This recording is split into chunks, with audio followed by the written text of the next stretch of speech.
नमस्कार। आवाज आ रही है?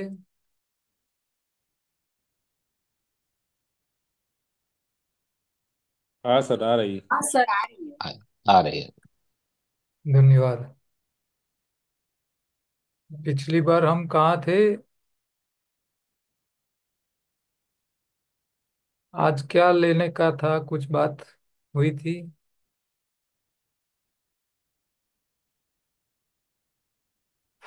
सर, आपने ओबेसिटी पर करवाया था। ओबेसिटी हो गई। हाँ, हो गया सर ओबेसिटी पर। ठीक है। तो जॉइंट पेन। ये सर आज ज्वाइंट पेन लेने वाले थे। ओके। और शायद डिप्रेशन के बारे में कुछ बात डिप्रेशन के हुई बारे थी, में। वो बाकी थी। ठीक है, डिप्रेशन के लिए भी बात कर लेते हैं।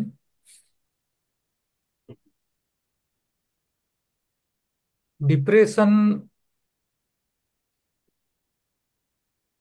कई बार ऐसा माना जाता है कि मानसिक तनाव, टेंशन जो होता है वो डिप्रेशन में कन्वर्ट होता है।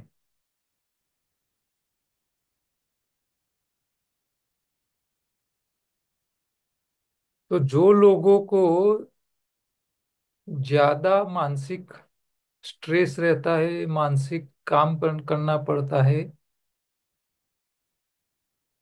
पूरे दिन टेंशन में रहते हैं कि इतना ज्यादा लोड उनके माइंड पे रहता है,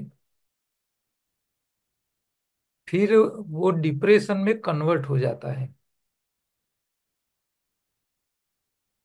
तो डिप्रेशन की जो बीमारी है वो मन के साथ जुड़ी हुई है, मानसिकता के साथ जुड़ी हुई है।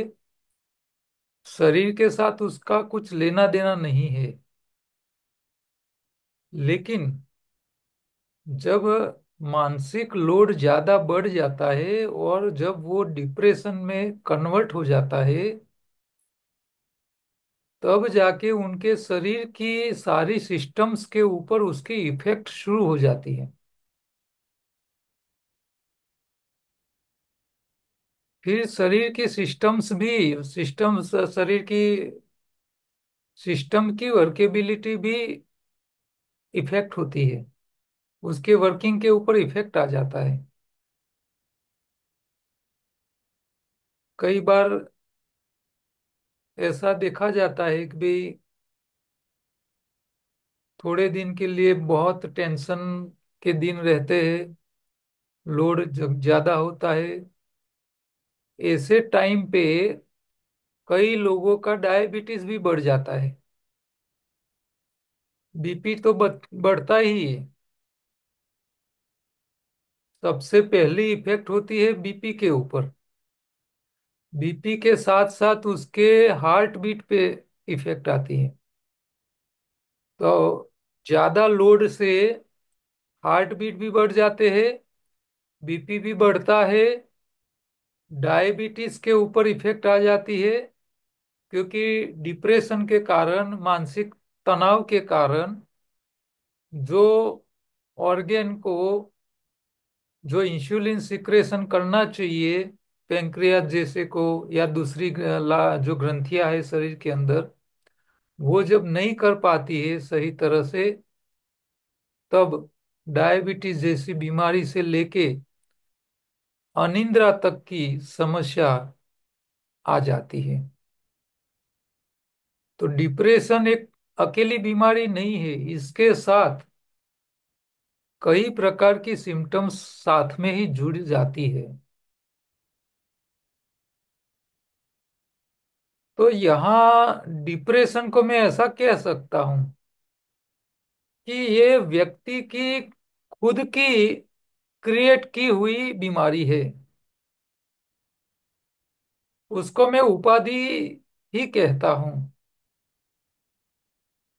क्योंकि व्यक्ति जब तक खुद परमिशन नहीं देता है खुद को, तब तक ये बीमारी उनके तन और मन में नहीं आ सकती।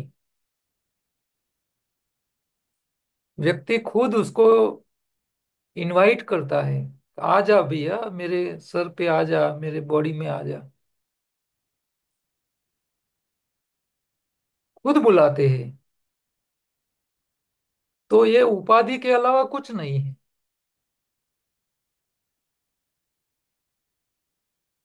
व्यक्ति को ये समझना चाहिए कि उनकी कैपेसिटी क्या है। अच्छा, कई बार ऐसा होता है, मैंने देखा है कि भी ज्यादा पैसे के लालच में वो इतनी बड़ी जिम्मेदारी लेके बैठ जाते हैं, रातों की नींद हराम हो जाती है, खाने का समय नहीं मिलता है, ऊपर वाले की भी डांट खानी पड़ती है, नीचे वाले काम नहीं करते हैं। दोनों जगह फंसता है व्यक्ति, ऊपर वाले के पास भी फंसा हुआ है, नीचे वाले उनके हिसाब से काम नहीं करके देते हैं, तो वो खुद इतना टेंशन में आ जाता है। डिप्रेशन से लेके शरीर में कई प्रकार की बीमारियां, बीपी से लेके हार्ट रेट बढ़ जाते हैं, और सब कुछ। और मानसिक तनाव के कारण कई लोगों के बाल भी क समय पे सफेद हो जाते हैं।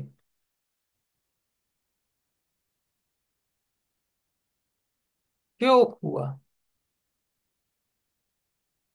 एक ही कारण है, अपनी खुद की कैपेसिटी को देखे बिना काम ले लेना, जिम्मेदारियां ले लेना। और ये बिजनेस, नौकरी या बिजनेस के बारे में बात नहीं चल रही है, उसमें तो होता ही है। क्योंकि पैसे के लालच में व्यक्ति थोड़ा ज्यादा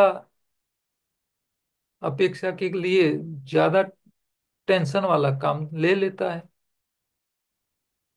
इसके अलावा नौकरी धंधा की बात छोड़ो, लोग, मैंने ऐसे भी देखे हैं, अपनी फैमिली को, समाज में उसकी इंप्रेशन डाउन न हो जाए, इसके लिए भी ऐसे काम करते हैं, जिसके कारण वो डिप्रेशन में रहते हैं।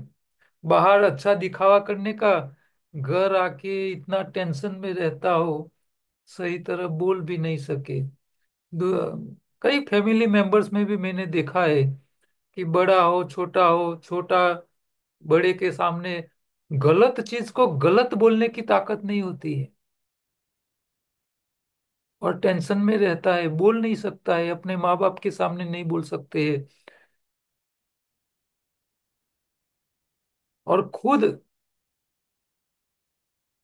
और उसका भोग वो खुद बनता है।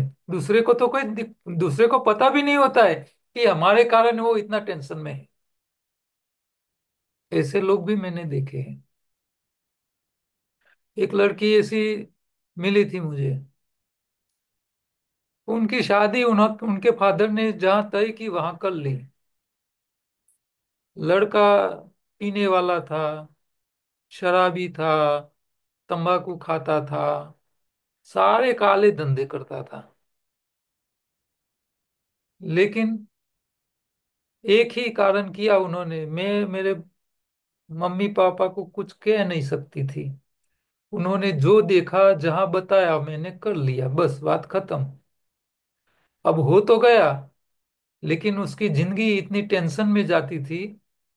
और 2 ही साल में उसका जो घर वाला था उसको कैंसर हो गया। अब सोचो आप, उनकी क्या हालत होगी। क्यों हुई? खुद ही उपाधि क्रिएट की। क्या अपने माँ बाप को इतना नहीं बोल सकती थी कि मेरे लिए लड़का तुम चॉइस करो, मेरी मना नहीं है, लेकिन वो सही तो होना चाहिए, निर्व्यसनी होना चाहिए, फैमिली केयरिंग वाला स्वभाव होना चाहिए, ये सब तो होना चाहिए कि नहीं होना चाहिए? लेकिन नहीं, माँ बाप के सामने नहीं बोल सकती थी, स्वभाव ही उसकी समस्या हो गई। तो ये डिप्रेशन की बीमारियां स्वभाव के कारण होती है, खुद क्रिएट की हुई होती है। हाँ, समय पे जहां जरूरत पड़े वहां ना बोलने की ताकत नहीं होती है, सत्य सत्य को बोलने की ताकत नहीं होती है। आप वडीलों का आदर मान सम्मान रखो, मना नहीं है, करना चाहिए। लेकिन वो लोग भी जब कोई गलत बात करते हैं, उनके हिसाब से कोई गलत हो रहा है, उनको पता नहीं होता है कि भी मैं गलत कर रहा हूँ, तो आपको उनको भी अलर्ट करना चाहिए, एडवाइस देनी चाहिए, बोलना चाहिए, कहना चाहिए। उसमें कहने में क्या शर्म रखनी है। लेकिन ज्यादातर डिप्रेशन के जितने भी बीमार लोग हैं ना, वो अपने आप को कहीं प्रेजेंट नहीं कर पाते हैं। सबसे बड़ी समस्या होती है। हाँ, घर वालों ने बोल दिया तुमको ये करना है तो बस करना है, उसको आता हो नहीं आता हो कुछ नहीं देखने का। वो ये भी नहीं बोल सकता है कि मुझे आता नहीं है, मेरा सब्जेक्ट नहीं है, आप मुझे दे रहे हो, लेकिन इससे दूसरी बड़ी समस्या हो सकती है। इतनी बोलने की भी ताकत नहीं होती है उन लोगों में। और फिर खुद ही डिप्रेशन का मरीज हो जाता है।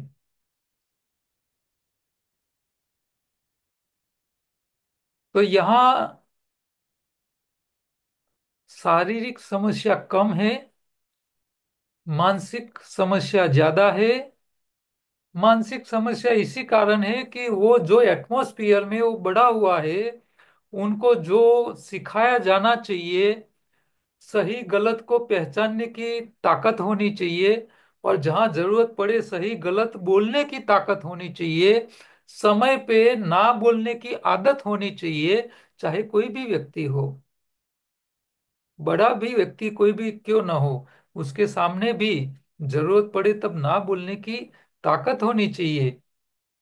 वो ऐसा मानते हैं ना बोलेंगे और वो हमको नौकरी से निकाल देंगे, तो अरे निकाल दिया तो निकाल दिया। हाँ?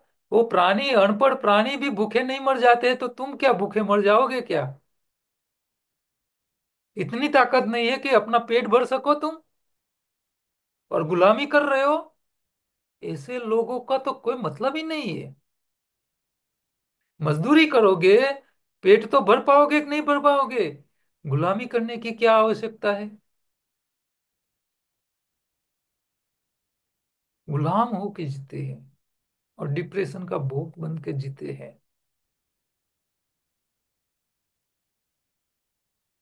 तो या तो पैसे का मोह उसको डिप्रेशन में ले जाता है, या उसका बड़ा नाम करने का मोह उसको डिप्रेशन में ले जाता होता है, या तो फैमिली का नाम रोशन करने की, या तो फैमिली का नाम बिगड़े नहीं, उस टेंशन में डिप्रेशन की बीमारी आती है। ज्यादातर आपको ये तीन में से कोई एक मिलेगा।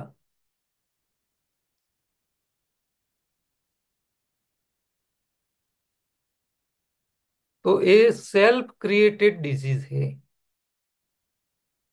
व्यक्ति की जो सोच होनी चाहिए, और इसमें एक रोल ये भी है, हमारी एजुकेशनल सिस्टम,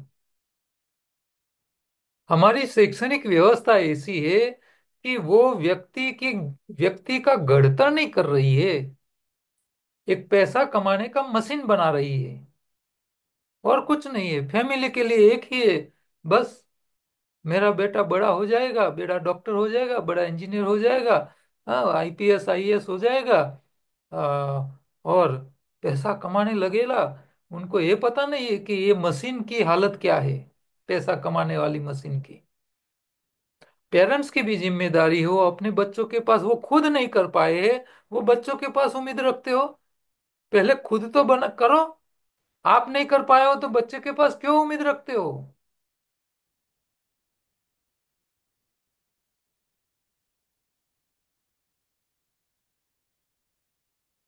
फैमिली के पेरेंट्स की भी जिम्मेदारी होती है डिप्रेशन के पेशेंट के पीछे। वो लोगों की अनुचित अपेक्षाएं अपने बेटे बेटियों को बीमार करते हैं। साथ में धर्म वालों ने भी डिप्रेशन की बीमारी बढ़ाई है, क्योंकि धार्मिकता,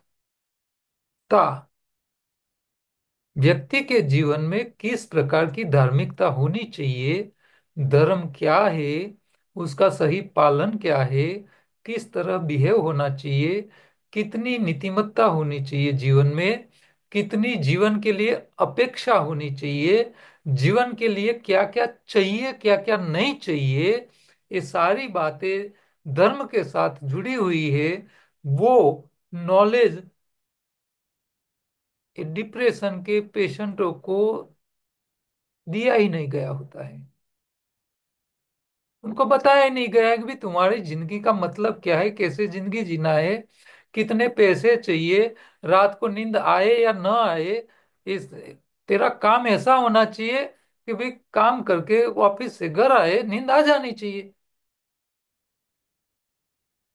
आजकल देखिए, जितना बड़ा आपका पोस्टिंग, उतनी ज्यादा टेंशन। इससे तो तुम्हारे से तो अच्छे मजदूर लोग अच्छे हैं, खुश है, सुखी है। हाँ, पूरे दिन काम करते हैं, खाने पीने का पैसा कमा लेते हैं और रात को आराम से खुले आसमान में सो जाते हैं। तुमको एसी वाले बड़े बंगले में भी नींद नहीं आ रही है, सुखी तुम हो या वो। बेड में जाओ और आपको 5 मिनट में नींद नहीं आती है तो आपको अपने आप की दैनिक दिनचर्या में रिसर्च शुरू कर लेना चाहिए, मुझे नींद क्यों नहीं आ रही है।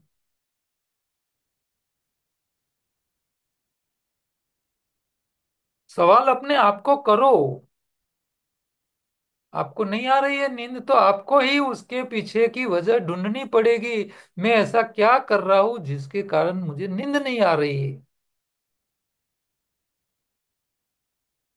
कई मरीजों के पीछे उसकी घरवाली का भी हाथ होता है।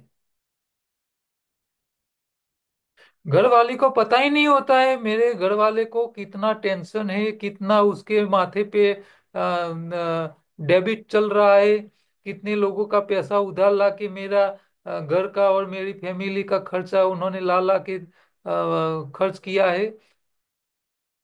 पत्नियों को पता नहीं होता है कि मेरे घर वाले की हालत क्या है, कितनी लोन लेके रखी है, कितना इंटरेस्ट भर रहा है, उसका धंधा सही कमा पा रहा है नहीं कमा पा रहा है वो भी पता नहीं होता है।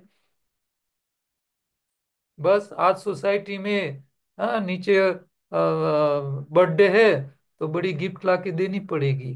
क्यों? क्योंकि उन्होंने अपने बेटे के लिए ला के दी थी।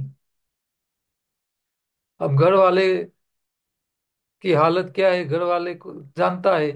आई है प्रसंग है, बड़ी सोसाइटी है। मैंने तो देखा है बड़ी बड़ी सोसाइटियों में पूरे पूरे ब्लॉक के बीच में छोटे छोटे प्रसंगों में खान पीन का चलता रहता है। इतना खर्चा लोग करते हैं और इसी में जो जो कम आय वाला जो फंस गया तो उसकी बेचारा की हालत खराब हो जाती है। उसके घर में दूसरों के घर में जैसा फर्नीचर है, जो सामान है, जैसा बड़ा टीवी है, फ्रिज है, ये सब लेटेस्ट होना चाहिए। जैसे मॉडल नया आ जाता है तो बाजार में नया आ जाता है, पुराने को कम रेट में एक्सचेंज करा लेते हैं। दिखावे की दुनिया हो गई है। ऐसे लोग भी मैंने देखे हैं। ये गर्मी के मौसम में ऐसे घर मैंने देखे हैं कि वो समाज की अपनी इज्जत कम न होए, इसीलिए समाज के रीति रिवाज के लिए अपने बेटे बेटी की शादी में लाखों रुपया खर्च करते हैं और अपने घर में गर्मी के दिनों में गर्मी से बचने के लिए एक 25,000 रुपये का कूलर की भी व्यवस्था नहीं होती है। 20 लाख रुपया शादी में खर्चने वाले के घर पे एसी नहीं था, मैंने देखा था। क्या? क्यों? क्यों ये ऐसी जिंदगी क्यों जी रहे हो? क्या मंदिर में ले जाके शादी नहीं कर सकता था? इतने पैसे खर्च करने की क्या आवश्यकता थी? अच्छा, मैंने ऐसे कई लोगों को देखा है, 20-20 लाख रुपया मैरिज में खर्च किए हो, 3 महीने के बाद मिलो, कैसे है आपके बेटे बहू? अरे ये तो डिवोर्स हो गया, 20 लाख गटर हो गया, लोन लेके शादी करवाई थी। अब पूरी जिंदगी घानी के बेल की तरह घूमते रहो। समाज में सामाजिक स्थितियां, सामाजिक रीत रिवाज, सांप्रदायिक रीत रिवाज, ज्ञातिवाद, लोगों को अच्छा दिखाने की तालावेली, दूसरे का देख के खुद भी उन्होंने किया तो इससे मैं थोड़ा बड़ा करूं, ये सारी मानसिकता डिप्रेशन की ओर ले जाती है, मानसिक बीमारियों की ओर ले जाती है। नींद उड़ा देती है सब। मनुष्य को मनुष्य की तरह कैसे जीना है, उसका बेसिक नॉलेज भी उन लोगों के अंदर नहीं होता है। मैं तो इन लोगों को देख के मुझे ऐसा लगता है इससे तो आपके गली के कुत्ते अच्छी जिंदगी जी रहे हैं।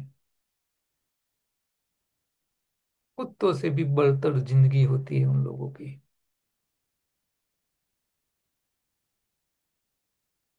तो डिप्रेशन के पेशेंट हमारे पास कई बार आते हैं। हम उनका पूरा उसकी पूरी कुंडली निकालने का प्रयत्न करते हैं, क्या कर रहा है, कैसा है, फैमिली में कौन है, उनका स्वभाव क्या है, लोग तुम्हारे पास से क्या उम्मीद रखते हैं। सारी बातें निकलवाते हैं 1 घंटा उसका काउंसलिंग करके। सर सर डिप्रेशन का तो कोई रिपोर्ट होता नहीं है। सपोज चलो थायराइड हुआ तो थायराइड का रिपोर्ट निकलवा के हम बोलेंगे कि मुझे थायराइड है, उसकी ट्रीटमेंट करो। डिप्रेशन का कोई रिपोर्ट नहीं है ना। डिप्रेशन यही है, नींद नहीं आना, डाइजेशन नहीं होना, सही डिसीजन नहीं ले पाना, कंफ्यूजन में जिंदा रहना, मुंह के ऊपर कभी फ्रेशनेस या तो स्माइल दिख नहीं पाना, ये सारा डिप्रेशन का तो यही तो टेस्ट रिपोर्ट है ना। इसके लिए क्या कोई केमिकल टेस्ट करने की जरूरत नहीं है। आपका सर घर पर वाला आधी रात पेशेंट तो को, आके नहीं नहीं, कई बहनों को पेशेंट पता आके भी नहीं ऐसा नहीं होता है बोलेगा मेरा कि घर मैं वाला डिप्रेशन। डिप्रेशन में है।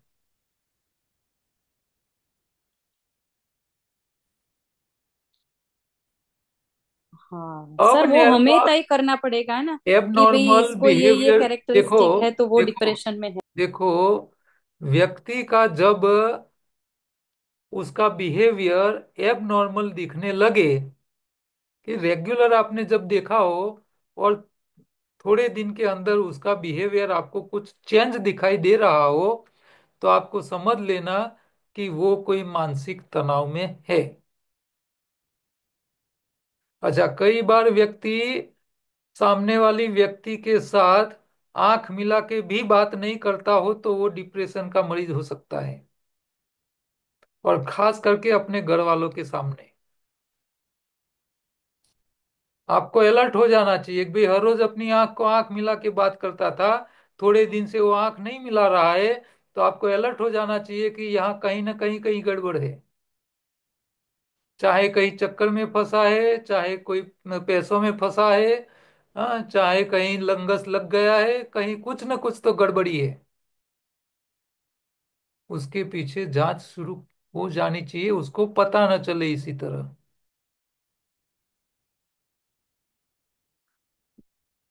तो व्यक्ति नॉर्मल सालों से एक ही प्रकार का उसका बिहेवियर है तो वो बात अलग है। लेकिन जब कुछ चेंज आता है, तो वो चेंज आया है उसका भी पता चल जाना चाहिए आपको। आपको समझ में आ जाना चाहिए कि भी कुछ गड़बड़ लगती है, आज कुछ मूड नहीं होता है, वो आंख आंख से आंख मिला के बात नहीं कर रहा है। हाँ, फोन भी कई बार ऐसा होता है कि भी आप घर में हो, किसी का फोन आता है तो बात कर लेता है, और जब आपको ऐसा लगे कि भी फोन आ जाता है तो कट कर लेता हो, और वापिस रिप्लाई कर लेता हो, या तो बात करने के लिए वो आपसे दूर चला जाता हो, बाहर निकल के फोन करता हो, तो आपको समझ लेना चाहिए कहीं गड़बड़ी है,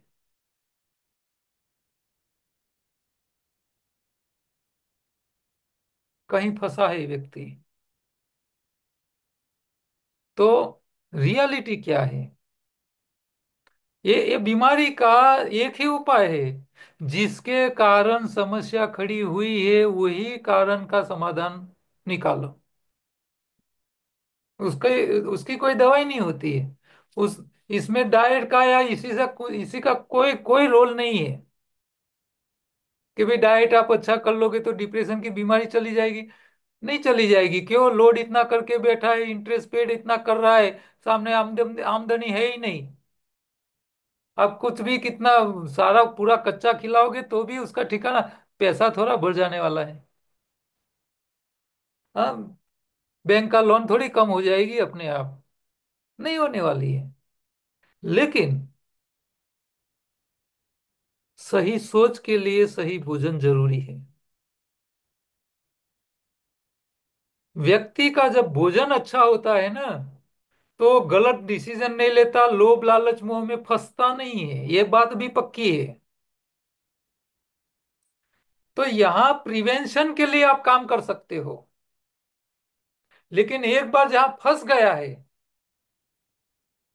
वो अब डाइट बदलने से वो फंसा हुआ बाहर नहीं निकलने वाला है। जो कारण से फंसा है उसी की ही जड़ को काटना पड़ेगा, तब वो बाहर निकल पाएगा। लेकिन आप फंसने से बचा सकते हो, इसके लिए आपको सही डाइट जरूरी है। मैंने ऐसे लोग देखे हैं, खास करके गवर्नमेंट ऑफिसर बिना टेबल वेट, पेपर वेट के काम नहीं करते हैं। पैसा नहीं मिलता है तो वो काम नहीं करते, वो रोक के रखते हैं ज्यादातर। सब ऐसे सर नहीं। आपका वीडियो स्टॉप हो गया है। क्या हुआ है? ओके, अभी ओके हो गया। अच्छा, आपका नेटवर्क कम होगा। नहीं, मैंने डायरेक्ट लिया हुआ है। हम्म। Okay, thank you. मैंने ऐसे लोग देखे कि जो व्यक्ति अपने टेबल पे आई हुई फाइल के सामने उसका मेहनताना करप्शन नहीं मिले तो वो काम आगे नहीं जाता था। उनकी मानसिकता ही ऐसी थी कि भाई पैसा लिए बिना कोई काम करना नहीं चाहिए। कोई भी आए, सगा हो अपना हो, तो भी पैसे लेके ही काम करने का। लेकिन ये जो मानसिकता थी वो गलत खान पान के कारण भी होती है। जब उन लोगों ने अपना डाइट बदल दिया, फिर उनकी सोच ही बदल गई। उनको ऐसा महसूस होने लगा, ये मैं गलत कर रहा हूँ। मुझे लोगों के पास से मुझे सरकार पगार दे रही है, मेरे काम का पैसा मुझे मिल रहा है, और मैं एक गलत ले रहा हूँ। तो उसका विचार, क्योंकि फूड की क्वालिटी जब सात्विक होने लगी तो उसके विचारों में भी सात्विकता आने लगती है। और सात्विकता आ गई तो उन्होंने एक करप्शन करना छोड़ दिया, और खुलेआम हमारे सेमिनार में आके वो बड़े पब्लिक के सामने, हॉल के अंदर लोगों के बैठे हुए सामने आके अपनी ये जो चेंज आया था स्वभाव का, वो बात खुद अपने मुंह से बोले हुए हैं लोग कि भाई हम पहले पैसे के लालच में रहते थे और अब हमारा भोजन सात्विक हो गया। हम अब सोचते भी नहीं है कि हम एक करें गलत काम। सोच बदल जाती है। तो लोभ, मोह, लालच, ये सब गलत खान पान का परिणाम है।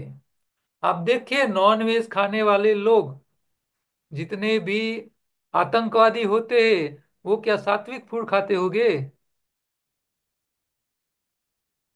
सात्विक फूड खाते तो आतंकवादी बनते ही नहीं। भोजन, राजसिक तामसिक भोजन मानसिक बीमारियों के लिए जिम्मेदार है।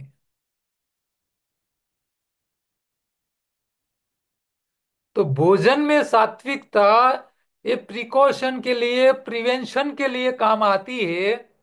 एक बार समस्या खड़ी हो गई तो समस्या के मूल को काटना पड़ता है, इसके अलावा कुछ नहीं हो सकता।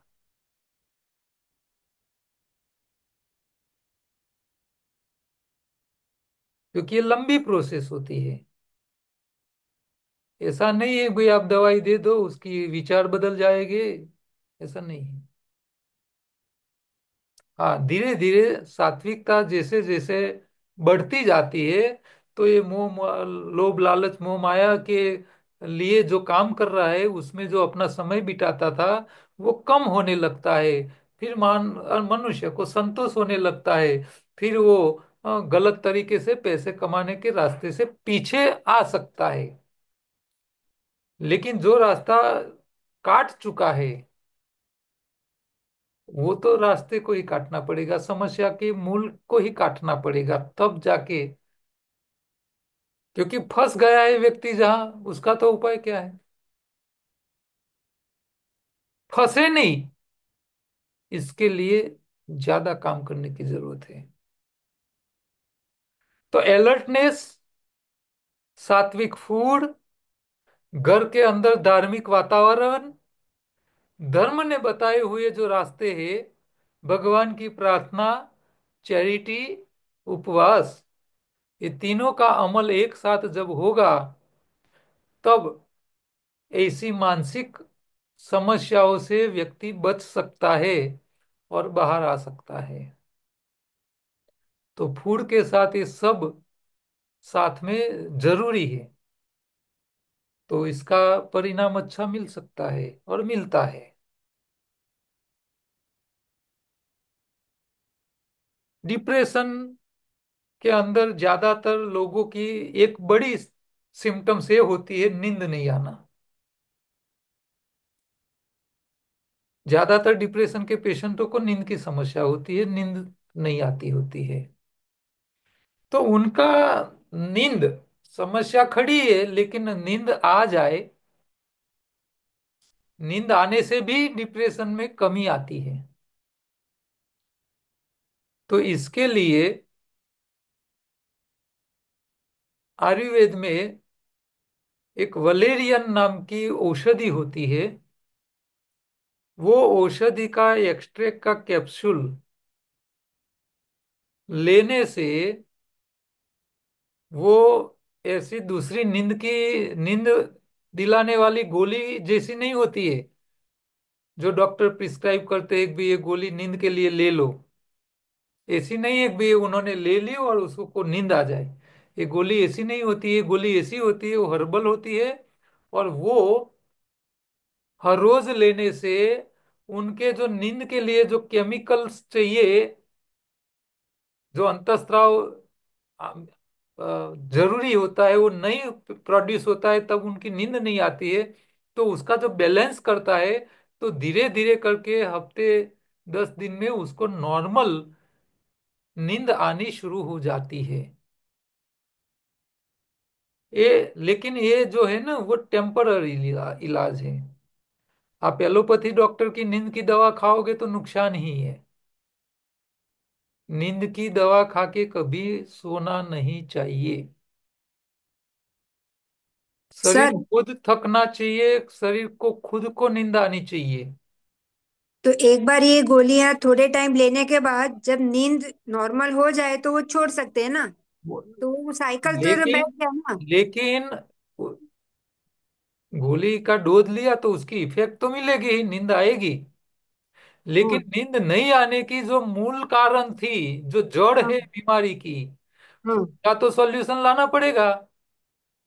तो ये आपने जो आयुर्वेदिक बोला उससे उस नहीं हो ये जाएगा? सॉल्यूशन थोड़ा है, हाँ, लेकिन ये वो। टेम्पररी राहत है कि उसकी नींद से उसको बचाता है। लेकिन नींद जिस कारण से नहीं आ रही है उस कारण का समाधान करना पड़ेगा। हाँ, वो तो करना ही पड़ता है, लेकिन वो हाँ, थोड़े टाइम लेने से हाँ, फायदा राहत नहीं है। रहेगी उसको, उसकी राहत रहेगी कि भी। और वो गोली जो कैप्सूल है वो चाहिए तो हमारे सेंटर पे उपलब्ध है, वो एक्सट्रैक्ट का अद्भुत परिणाम देती है। क्या नाम है दवाई का? Sound sleep capsule. Sound slip. Sound sleep, हाँ। कैप्सूल। गहरी नींद दिलाने वाली। સર તમે જે કીધું વલેરિયન જે છે ઔષધિ એની છે. हाँ, उसी का एक्सट्रैक्ट निकाल के बनाया हुआ है। ઓકે. इसीलिए इफेक्टिव है। आप वलेरियन की औषधि लाओ और फिर आप उसको ट्रीट करके शरीर में डालोगे तो बहुत ज्यादा क्वांटिटी में लेना पड़ेगा और उसकी इफेक्ट कितनी आएगी वो पता नहीं चलेगा। ओके क्योंकि सर। जो बिन जरूरी मटेरियल शरीर में जाएगा वो भी दूसरी साइड इफेक्ट भी कर सकता है। तो वलेरियन की औषधि में से जो नींद के लिए जिम्मेदार जो मटेरियल होता है उसको एक्सट्रैक्ट करके उसकी कैप्सूल बनाई जाती है। फिर देसी गाय का घी 2-2 बूंद नाक में डालने से भी नींद आती उसका है? भी फायदा होता है ऐसा लोग कहते हैं। किसका सर? देसी गाय के घी के बूंद नाक के अंदर डालने का फायदा होता है। नहीं, मैंने ये ये जो बहुत सर लोगों के नहीं मैंने सर बहुत उसके ये लोगों जो को नशे बात कैसे देखा है है। हैं? आप जो घी की जो बात है ना इसमें मैं ऐसा मानता हूँ कि व्यक्ति को जब रूटीन काम के लोड के कारण थोड़ा नॉर्मल जो नींद की समस्याएं होती है उसमें ये गाय के घी की इफेक्ट अच्छी रहती है। लेकिन जो मानसिक समस्या कोई कोई घटना के कारण हो चुकी है या ऐसी है तो ये वो थोड़ा मुश्किल काम होता है। इसमें उसका फायदा कितना मिलेगा वो मुझे पता नहीं है। लेकिन नॉर्मल लोग कि भाई मान लो घर में कोई अवसर प्रसंग है या कोई दूसरे लोगों का काम आ गया है और ऐसी टाइम में थोड़ी मानसिक शांति कम हो गई हो और ऐसे समय पे आप ये गाय का घी का प्रयोग बेहतर काम में आता है। वो अच्छा अच्छा प्रयोग है वो। और दूसरा सर, जैसे नींद अच्छी आती है तो डिप्रेशन से आदमी ऑटोमेटिक ही धीरे धीरे बाहर आने लगता है, क्योंकि वो चीजों को भूलने लगता है।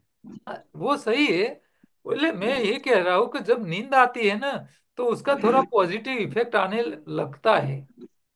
लेकिन हमें क्या करना चाहिए पहले तो प्रिवेंशन होना चाहिए। स्थिति ऐसी क्रिएट ही नहीं होनी चाहिए कि नींद ना आए।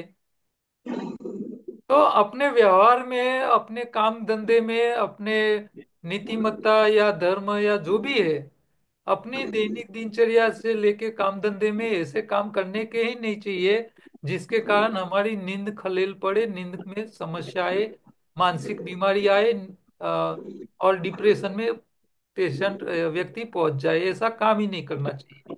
दूसरा सात्विक जब भोजन होगा तो ऐसी समस्या आने के चांस ही नहीं रहेंगे। तो आधा से ज्यादा कच्चा खाने वाले लोगों के जीवन में बहुत समस्याएं नहीं आती है ये हमारा अनुभव कहता है।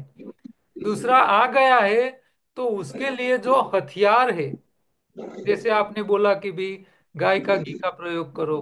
कई लोग बोलते हैं नाभि के अंदर भी घी डालने से उसका फायदा मिल जाता है। कई लोगों को अपने पैरों के तलवों में कांसे की कटोरी घी के साथ घिसने से भी फायदा मिल जाता है।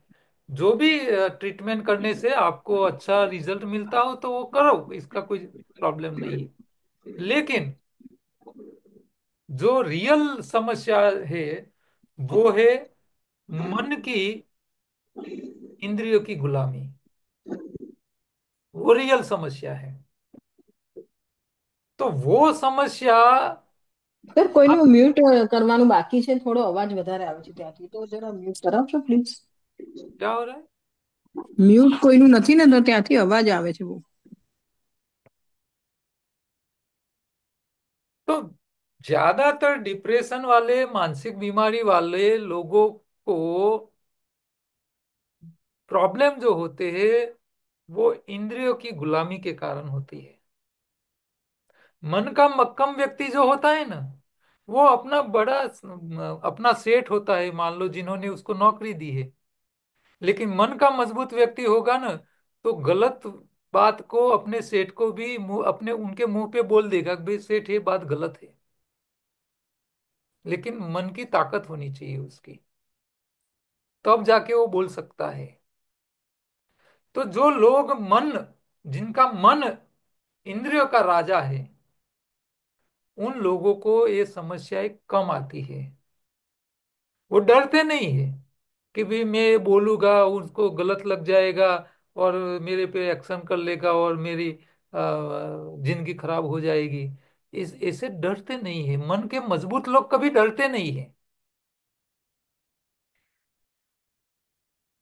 तो ये डर जो है वो तब नहीं होता है जब व्यक्ति का मन इंद्रियों का राजा होता है। और उसके लिए योग शास्त्र ने जो रास्ते बताए हैं कि मन का राज इंद्रियों का राजा मन और मन का राजा श्वास। डीप ब्रीदिंग करने वाले लोग, स्लो मोशन में श्वास लेने वाले लोग मजबूत मन के होते हैं। कोई भी आकस्मिक घटना में भी वो इतने हिल नहीं जाते। मान लो अभी यहाँ हम बैठे और अचानक भूकंप आ जाए तो कई लोग भूकंप का नाम सुन के अटैक आ जाएगा। तो जो कमजोर दिल वाले हैं ना, वो तो सिर्फ मैसेज सुन के हिल जाते हैं। और मजबूत मन वाले घटना के साथ वो जुड़े हुए हैं, उसको उसके ऊपर इफेक्ट आ चुकी है, फिर भी उसका मन डगता नहीं है। वो डिप्रेशन में नहीं आते, हो गया हो गया। हाँ, तो जो गुजराती में कहावत है ना, जेवी पढ़से एवी देवा से। तो जिन लोगों का माइंड ऐसा होता है कि भाई जो हो जाएगा देखा जाएगा, अभी क्यों टेंशन लेने का, ऐसे लोगों को ये समस्याएं नहीं आती है। तो मन के मजबूत बनने के लिए आपको इंद्रियों की गुलामी में से मुक्त होना पड़ेगा। तब जाके आप डिप्रेशन से बाहर रह सकते हो। शरीर की जरूरियातों, मन की जरूरियात को डिफाइन करना सीख लो कि भाई ये किसकी जरूरत है, शरीर की है या तुम्हारे दिमाग की जरूरत है।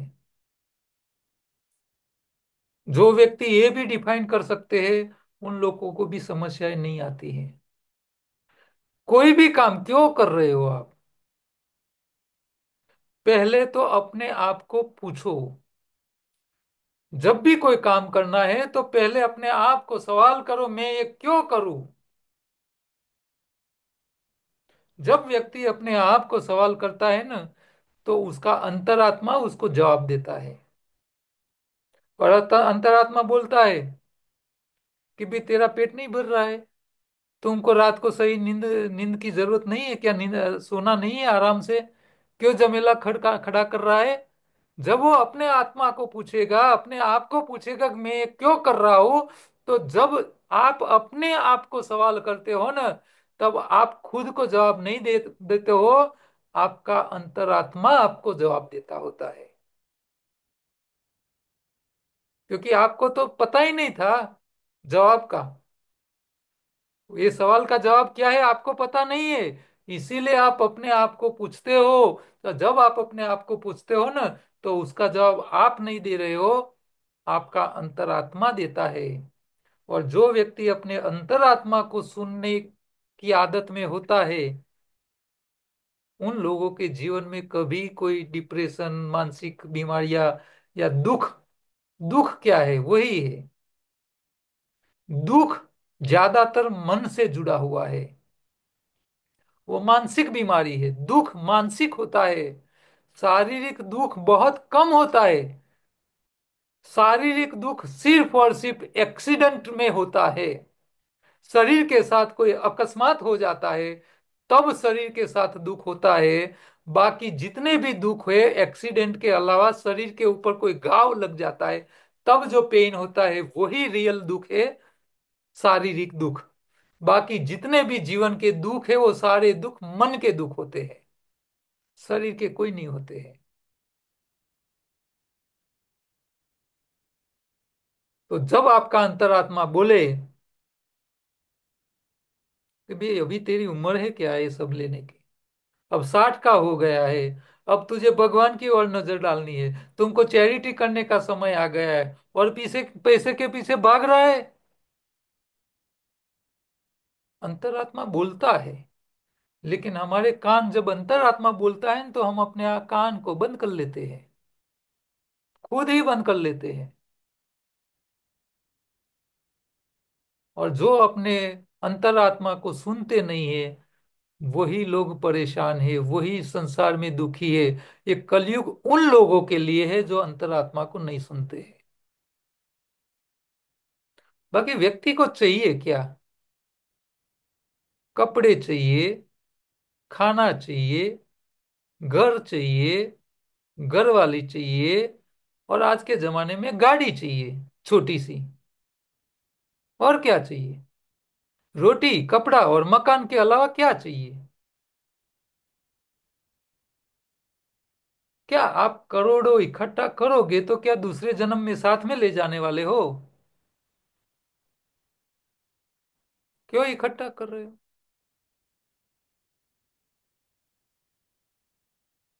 ये बात फैक्ट है कि भी आप जो भी मेहनत करके करो या गलत काम के करो, जितने पैसे आप इकट्ठा करोगे, जितनी धन दौलत इकट्ठा करोगे, वो सारी धन दौलत आपके ये नाशवंत शरीर के नाम ही हो सकती है।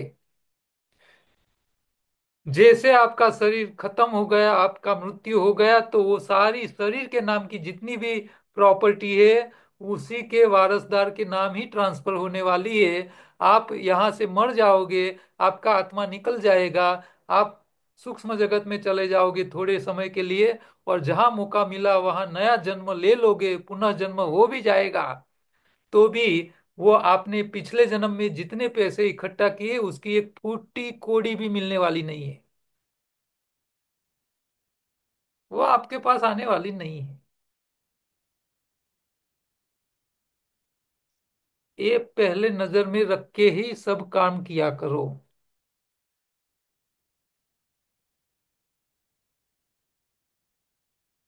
अपने समाज में लोगों की मानसिकता ऐसी होती है, मेरे बेटे की 10 पीढ़ी तक खाना खुटना नहीं चाहिए, इतना तो मेरे पास हो जाना चाहिए। ये मानसिकता ही उनको मोक्ष रास्ते आगे बढ़ने से रोकता है।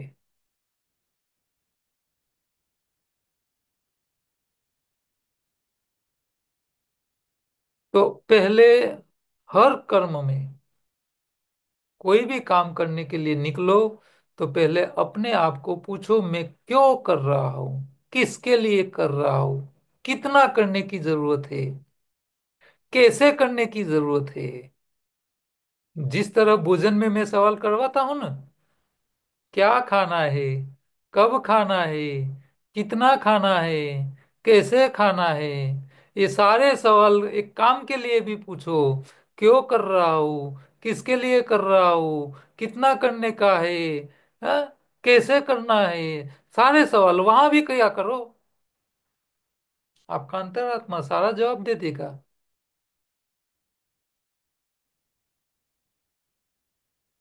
और जवाब मिल जाते हैं तो सारी बिन जरूरी काम करने की आवश्यकता ही नहीं है। कोई जरूरत नहीं है। मैंने ऐसे लोग देखे हैं, दो व्यक्ति, पति पत्नी दोनों इतने पैसे कमाने में लग जाते हैं, अपने बच्चे समय पे बच्चे भी पैदा नहीं कर पाते हैं, और बच्चे पैदा करने के बाद भी वो जो काम वाली बाई होती है, घर के अंदर मजदूर, काम काम वाले रखे हैं, वही उसको बड़ा करते हैं। अपने बच्चे को अपने पास भी रख नहीं पाते हैं। अब वो बच्चे बड़े होके क्या करेंगे? अपने माँ बाप का सुनेगा या काम वाले का सुनेगा?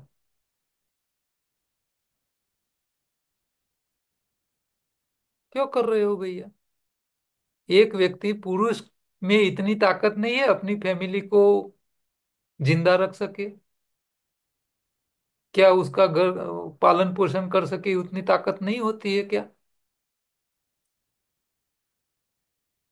और घर को संभालने की जिम्मेदारी और घर को संभालने की जितनी एक्सपर्टाइज लेडीज को, स्त्री वर्ग को दी है, उतनी पुरुषों को भगवान ने नहीं दी हुई है।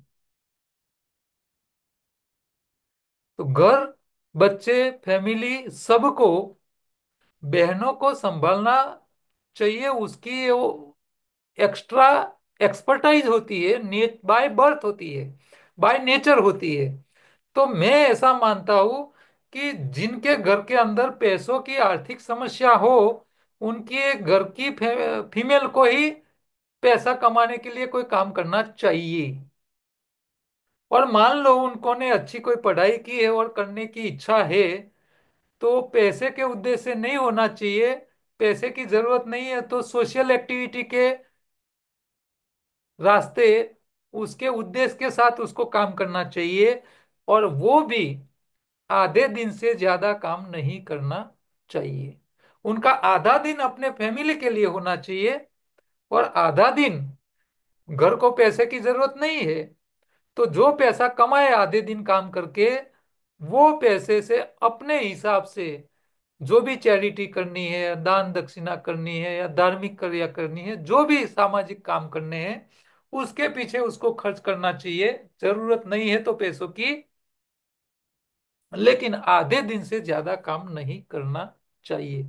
आधा दिन अपनी फैमिली के लिए देना चाहिए, क्योंकि बच्चों का परवरिश, घर में सही भोजन मिले, सात्विक भोजन मिले, ये सब जिम्मेदारी शक्ति को दी हुई है। शिव का काम स्मशान को संभालना है, देवी शक्ति को काम है मंदिर को संभालना है। और मंदिर पवित्र रहना चाहिए, स्मशान में तो मुर्दा ही जाते हैं। तो शिव भगवान को स्मशान के साथ इसीलिए जुड़ा हुआ है कि उनके साथ उसके बदन पे कपड़े भी नहीं होंगे तो चलेंगे। तो शिव और शक्ति, यानी स्त्री और पुरुष, दोनों की बाय बर्थ बाय नेचर ईश्वर के हिसाब से जो ताकत, जो काम की जिम्मेदारियां दी हुई है, उसी को ही देखते ही काम करना चाहिए। पुरुष का काम है अर्थ कारण, बिजनेस, घर को संभालना, सिक्योरिटी देना, ये उन लोगों का काम है। बहनों का काम है बच्चों को संस्कार देना, उसका हेल्थ का ध्यान रखना, उसके एजुकेशन का ध्यान रख, घर को संभालना। और जरूरत पड़े तो पैसा भी कमा के दे सकती है स्त्री, नहीं दे सकती ऐसा नहीं है। हाँ, क्योंकि स्त्री में तो एक साथ कई काम करने की ताकत भगवान ने दी हुई है। पुरुष एक साथ एक से ज्यादा काम करने जाएगा तो दोनों काम बिगड़ जाएंगे। लेकिन स्त्री को भगवान ने बाय नेचर ताकत दी हुई है, एक साथ पांच पांच काम कर सकती है। तो प्रकृति भी स्त्रियों को ज्यादा सपोर्ट करती है। तो घर के अंदर डिप्रेशन, मानसिक समस्याएं बच्चों के अंदर ना आए, घर वाले के अंदर ना आए, अपने पेरेंट्स के, वडिलों के मन में ना आए,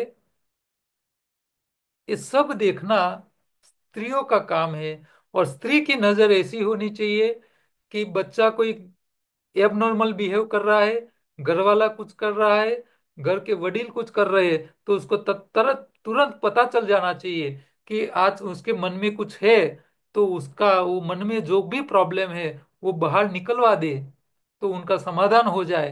वो काम बहनों के हिस्से का है और बहनों को उसमें एक्सपर्ट बनना चाहिए। तो मार्किंग जो है आंखों से, है कि भाई व्यक्ति को देख के पता चल जाना चाहिए कि इसमें कुछ आज कुछ गलत दिखाई दे रहा है, वो नॉर्मल नहीं है। वो सब बहनों को अनुभव के तौर पे, क्योंकि ये ऐसा विषय है कि आपको याद करके कुछ एबनॉर्मल दिख रहा है, तो वो क्या है, क्यों हो रहा है, उसके पीछे आपको कुछ तपास कर लेनी चाहिए, तो आपको कुछ मिलेगा। तो ये प्रैक्टिस से ये आपका बढ़ सकता है। बिना प्रैक्टिस कुछ नहीं मिलता है, कुछ नहीं सीख सकते आप। लेकिन आपकी वृत्ति ऐसी रखनी पड़ेगी कि भाई लोगों को देख के देखते रहो, देखते रहो, आज क्या कुछ कुछ नया दिख रहा है क्या उसके बिहेवियर में, बस अलग दिख रहा है तब उसके ऊपर फोकस करो कि भी क्या है। बस नॉर्मल है तो कोई दिक्कत नहीं है, एब नॉर्मल जहां जहां दिखाई दे, पड़ोसी में भी कुछ एब नॉर्मल दिखाई दे तो आपको अलर्ट हो जाना चाहिए। तो नजर को पहचानने की आपकी एक्सपर्टाइज हो जानी चाहिए, जहां से आप ऐसी घटनाओं, ऐसी समस्याओं को आने से आप रोक सकते हो। और भोजन शुरू से ही सात्विक भोजन रखोगे, घर के अंदर धार्मिक वातावरण रहेगा, भगवान की सेवा पूजा रहेगा। हर रोज भोजन, शाम का जो भोजन होता है ना, पूरे फैमिली मेंबर के साथ होना चाहिए। दिन के अंदर आपके बेटे पूरे दिन कहाँ गए, कहाँ कॉलेज में गए, कौन मित्र के पास गए, कहाँ क्या हुआ, कॉलेज में क्या घटना हुई क्या नहीं हुआ, सारी बातें वो अपनी बता दे।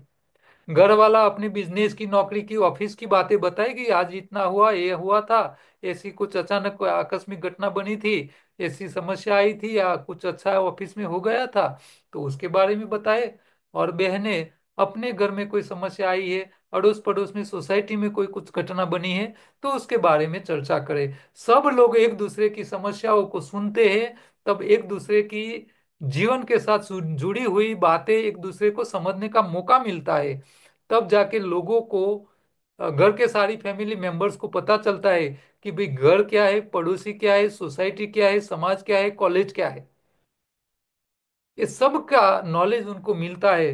तब जब अलग अलग घटनाओं को देखने के बाद वो अलर्ट हो जाते हैं कि भाई उनके वहां ये प्रॉब्लम हुआ था, और ये उन्होंने एक गलत काम किया था इसीलिए प्रॉब्लम खड़ा हुआ था। ऐसा अपने घर में गलत समस्या खड़ी न हो जाए, इसके लिए हमको अलर्ट रहना चाहिए। तो ये फैमिली के सारे मेंबर्स के साथ ये बेसिक जो कम्युनिकेशन है, कम्युनिकेशन गैप, जब फैमिली के अंदर कम्युनिकेशन गैप रहता है, आपस में एक दूसरे के साथ बातचीत का दौर नहीं चलता हो, वैसे घरों में डिप्रेशन की, मानसिक बीमारियों की समस्याएं ज्यादा होती है। जहां फैक्ट बात कर लेते हैं, बेटा भी आके बोल सकता है कि आज मेरे कॉलेज में, हाँ, एक दूसरे लड़के ने दूसरे के साथ कुछ गलत किया, या कोई कोई भी कुछ घटना हुई है, तो वो घटना घर पे आके वो बोलना चाहिए।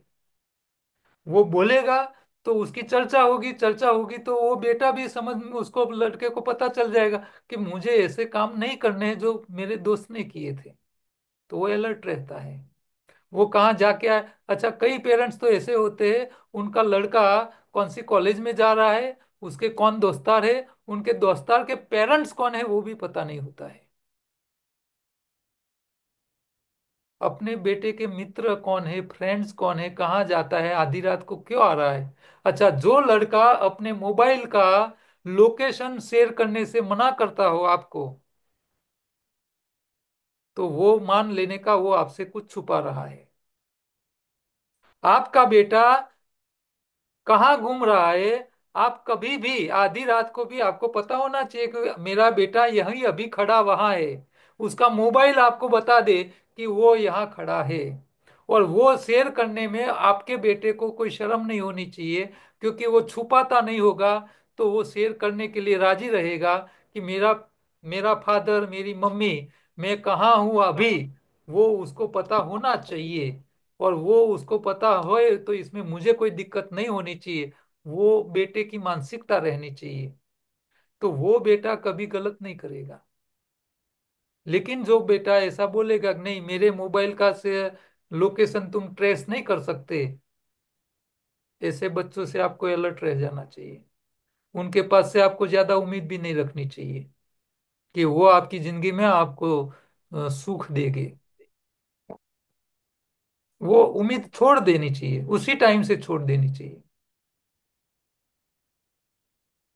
क्योंकि आप उम्मीद रख के बैठते हो और बेटा कुछ गलत बड़ा काम, बहुत बड़ा खोटा गलत काम करके आता है और आपकी बदनामी हो जाती है। इससे पहले अलर्ट हो जाओ, उसको उसी टाइम से बोल दो कि भाई अब तू बड़ा हो चुका है, अब तू अपने हिसाब से करना चाहता है, तो मेरी जिम्मेदारी तुमको 12वीं कक्षा तक की थी पढ़ाने की। अब तुमको कॉलेज अपनी फीस कमा के ही भरनी होगी, और तुम अपना अलग घर करके रह सकते हो, और तू जो भी करेगा इसमें मेरी कोई जिम्मेदारी नहीं रहेगी, ये भी उसको बता देना चाहिए। तो अलर्टनेस, बिहेवियर, इस सब को देखना सीखो। क्यों हो रहा है, कैसे हो रहा है, क्या करना चाहिए।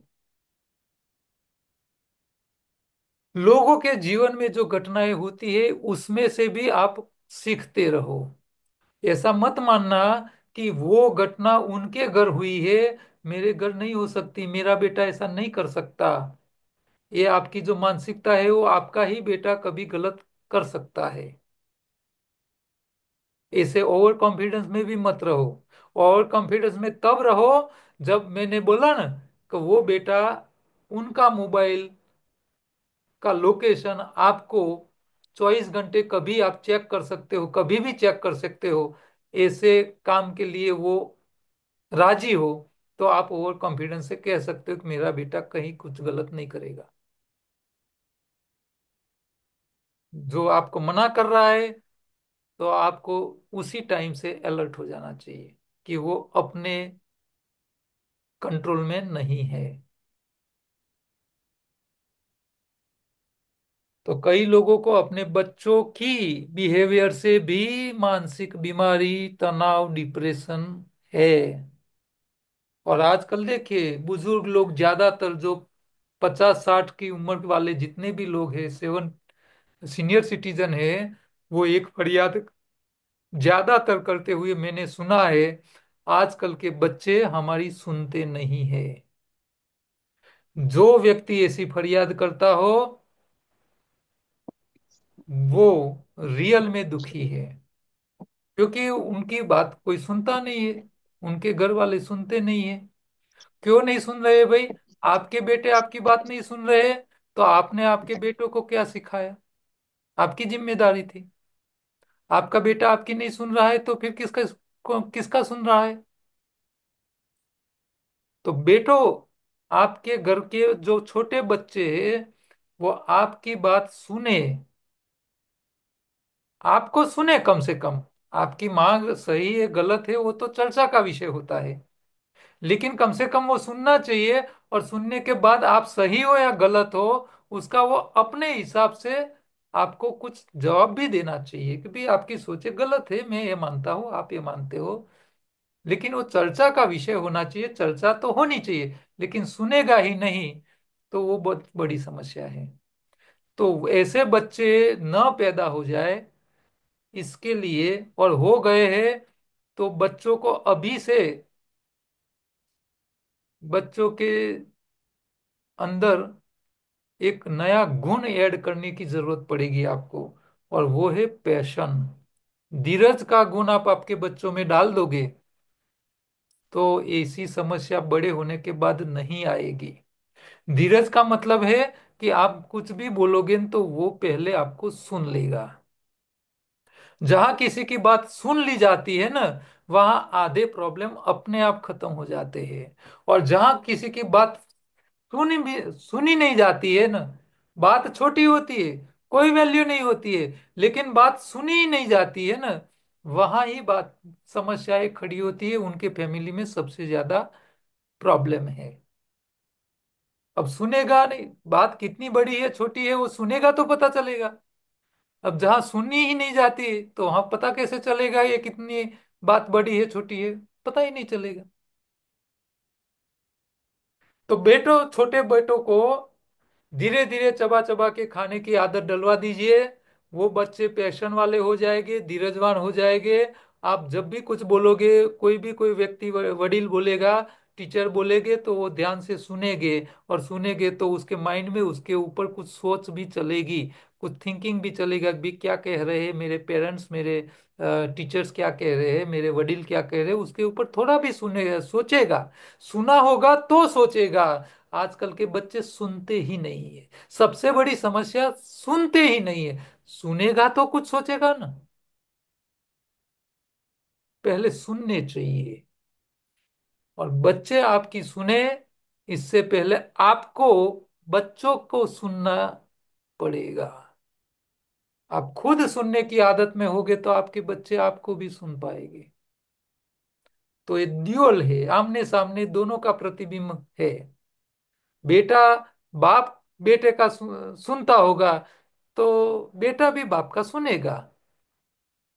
लेकिन आजकल के तो दारू पीने वाले, शराब पीने वाले ऐसा सोचते हैं कि मेरा बेटा शराब नहीं पीना चाहिए, भाई तू खुद पी रहा है, बेटे को मना कर रहा है। पहले खुद छोड़ दे, तब बेटा छोड़ेगा, इससे पहले कहाँ से छोड़ेगा। तो आपको आपकी बात आपका बेटा सुने, ऐसा सोचते हो, तो आप पहले अपने बेटे को भी सुनने की आदत डालो, तब जाके आपका बेटा आपकी बात सुनेगा। इससे पहले होने वाला नहीं है। ठीक है। तो डिप्रेशन, मानसिक बीमारियां, कौटुंबिक समस्या से लेके सामाजिक समस्या के ऊपर हमें क्या ध्यान रखना चाहिए, कैसे करना चाहिए, ये सारी बातें जो मेरे नॉलेज में था वो सब मैंने आपको बताए हैं।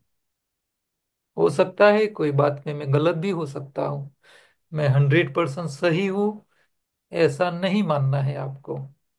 लेकिन मैं जो मानता हूँ, मेरी जो सोच है, जो मैं सीखा हूँ लोगों के बीच में रह के, समाज में से जो जो चीज मैं सीख लिया है, वही बातें मैंने आपको बताई है। आज के टॉपिक के ऊपर आप अपना कोई रिव्यू देना चाहते हो, कोई क्वेश्चन है, तो आप बोल सकते हो। अब अपने अपने मुंह खोलो। सर वेलेरियन का इंडियन नेम क्या है? क्या? वेलेरियन को का इंडियन नेम क्या है इंडियन नेम वेलेरियन पता का? नहीं है, क्योंकि ये जो औषधि होती है ना, ये इंडिया में नहीं होती है। ओके। हाँ, इसीलिए वो इंपोर्ट करवानी पड़ती है। हम्म। सॉरी सर, कहाँ से होती है वेलेरियन? ये तो जो प्रोडक्शन करने वाले होते हैं वो अपना रहस्य गुप्त ही रखते हैं अच्छा, मतलब ज्यादातर। इंडिया में नहीं है, इंडिया की नहीं है। इंडिया की नहीं है, वो थोड़ा बाहर से लाना पड़ता है, दूसरे देशों से आती है। उसकी क्वालिटी से लेके सब कुछ, लेकिन जो हमने बनवाया था तो उसका परिणाम हमको मिला था, और थोड़ी महंगी थी। तो महंगी होने के कारण हमने थोड़े दिन के लिए उसको बंद कर लिया कि इतना महंगा प्रोडक्ट क्यों रखे हम। लेकिन जो लोग पहले ले गए थे, उन लोगों की जब वापस डिमांड आई कि ये तो बहुत बढ़िया काम करती है, मंगवाओ आप, तब जाके हमने दोबारा उसका प्रोडक्शन शुरू करवाया। Okay okay. इतनी ज्यादा क्वांटिटी में नहीं जाती है क्योंकि थोड़ी महंगी है, लेकिन जो लोग उपयोग करते हैं उनमें परिणाम अच्छा मिलता है। सर महंगी यानी कितनी होती है ये ये वाली? करीब एक महीने का एक हर रोज की एक कैप्सूल के हिसाब से 30 गोली का डोज होता है, और 300 रुपये के आसपास, 10 रुपये की गोली होती है।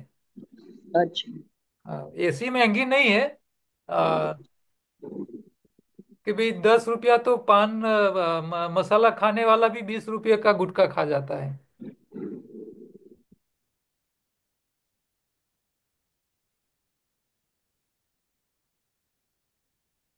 बोलो, आज के लेक्चर में क्या कोई किसी को कुछ कंफ्यूजन, कोई क्वेरी, कुछ सवाल?